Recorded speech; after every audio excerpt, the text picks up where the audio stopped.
Putin is a head of state. Do you think that a head of state can just be arrested anywhere? How many crimes have your country committed in Iraq? How many crimes have everyone else who's so vocal today committed in Iraq and Afghanistan? Have you arrested them?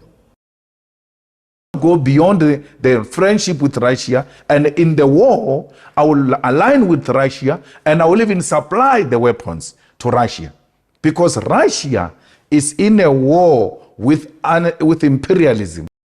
This is another part of that controversial interview between the BBC Hard Talk show host Stephen Saka with some top leaders from South Africa, that is the opposition leader EFF, Julius Malema, and the ANC, which is the ruling party Secretary General Fikile.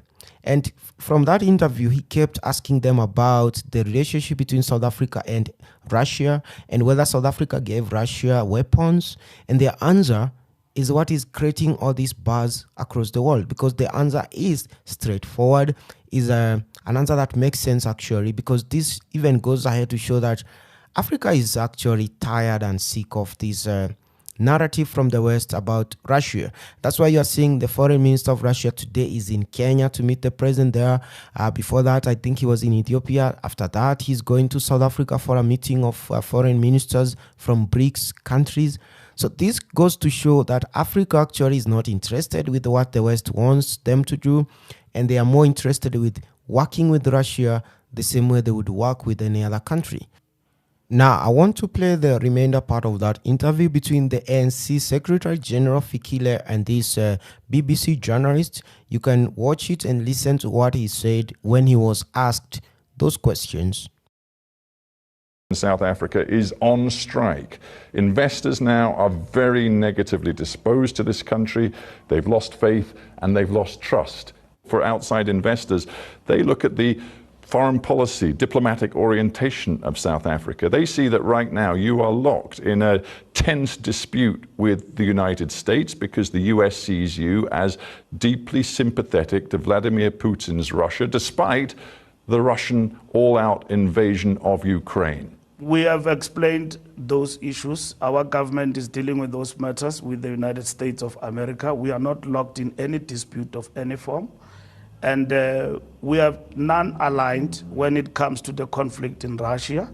And that is the line we're pursuing. Well, for a start, the US ambassador here in South Africa said that he had evidence that weapons had been loaded onto a Russian... I met with him yesterday. He apologized for being overzealous and saying things that he shouldn't have said. Yeah, you say he's apologized. We have not heard him himself issue an apology. Well, I am saying to you, he have apologized. I met him right here in the Revolutionary House yesterday. Your government has launched an investigation about that alleged weapons shipment. It is correct. Can you categorically guarantee to me here and now, as the head of the ANC, that no weapons were put on board that vessel? Our government has reassured the ANC that there is nothing to the truth about weapons being exchanged between our countries. I phrased my question carefully. Can you now categorically say no weapons were put on board that Russian ship? I've explained to you that there is a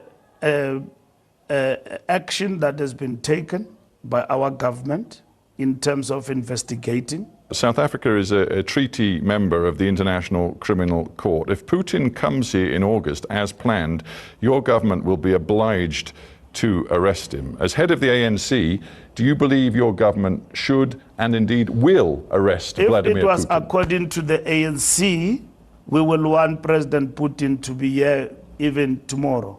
You would? To come to our country. But you would welcome Vladimir Putin here right now? Of course we will welcome. A man who is being investigated for war crimes by the International Criminal Court. We will welcome him to come here as part and parcel of BRICS, but we know that we are constrained by the ICC in terms of doing that. Putin is a head of state. Do you think that a head of state can just be arrested anywhere? How many crimes have your country committed in Iraq? How many crimes have everyone else who's so vocal today committed in Iraq and Afghanistan? Have you arrested them? You have not. You know the impact that You're this stand making of a yours... lot of noise about putting in state of working for peace between Ukraine and Russia, and you failed to resolve the war. Where are the weapons of mass destruction?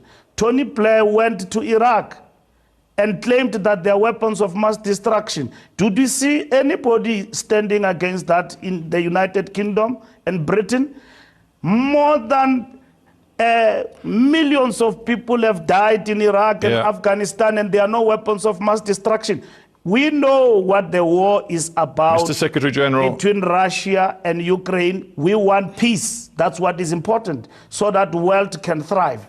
And organs and institutions of the world that institute world peace must not be conspicuous by their silence in deciding decisively. We don't have much time left. Peace. I want to bring it back to domestic South African politics before we end.